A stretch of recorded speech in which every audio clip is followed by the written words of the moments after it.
Hola, anem a continuar amb problemes d'estequiometria, problemes de física i química de primer de batxillerat. Anem a començar amb un problema senzill d'un ajust d'una reacció de combustió en la que haurem de calcular el volum d'una substància que s'obté a través d'una reacció a partir d'una certa quantitat durant el reactiu. Com ja us he dit, aquí es tracta de calcular el volum del diòxid de carboni que s'obté en la combustió de 150 grams d'etanol a 45 graus centígrads i la pressió d'1,2 atmosferes. El primer que hem de fer és formular la reacció química. És una reacció de combustió de l'etanol. L'etanol, recordem, C2H6O. I una reacció de combustió amb oxigen. Tota reacció de combustió d'un compost orgànic produeix CO2 més aigua. I ara hem d'ajustar. Per ajustar utilitzarem el procediment de tanteig.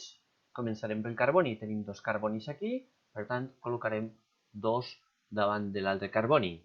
Continuem amb hidrògens, tenim 6 hidrògens i anem a l'altra banda. Aquí n'hi ha dos, aleshores per obtindre 6 hidrògens haurem de posar un 3, 3 per 2, 6. I ara contem oxígens més esta banda d'aquí, 2 per 2, 4, més 3, Z, i ajustem aquí. Aquí tenim 1, per tant 7 menys 1, 6, entre 2, 3. D'esta manera queda ajustada la reacció química. El següent que hem de fer és posar les dades.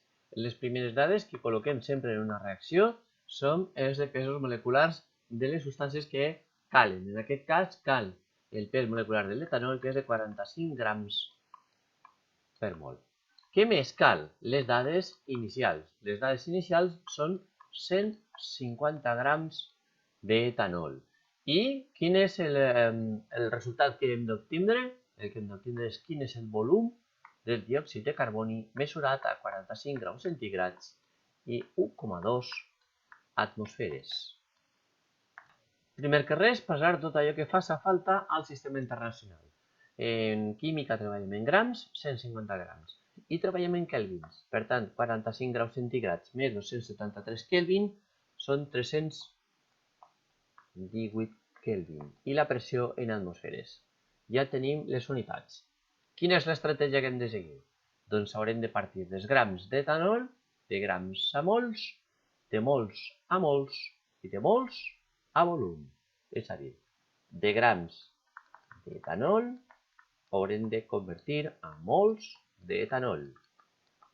De mols d'etanol haurem de calcular els mols del diòxid de carboni i de mols de diòxid de carboni al volum del diòxid de carboni. Aquesta és la nostra estratègia de càlcul.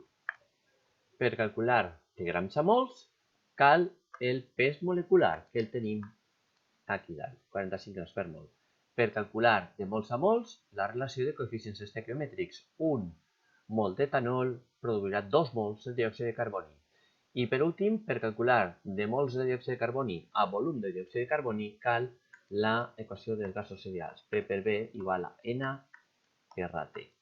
Amb tot això, comencem a calcular.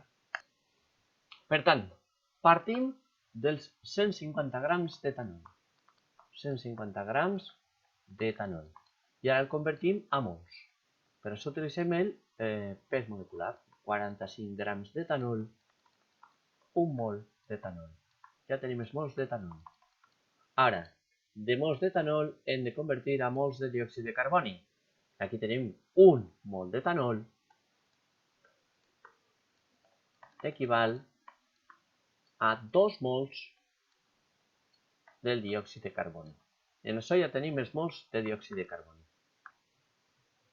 6,67 mols del diòxid de carboni. I ara el que hem de fer és calcular el volum.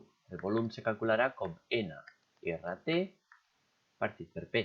Substituïm tots els valors, que seran 6,67 mols de diòxid de carboni per 0,082, que és la constant dels gasos ideals,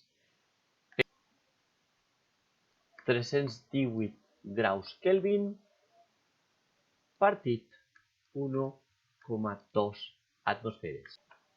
I com a resultat obtindrem 144 litres de diòxid de carboni. I aquest serà el resultat de la nostra reacció.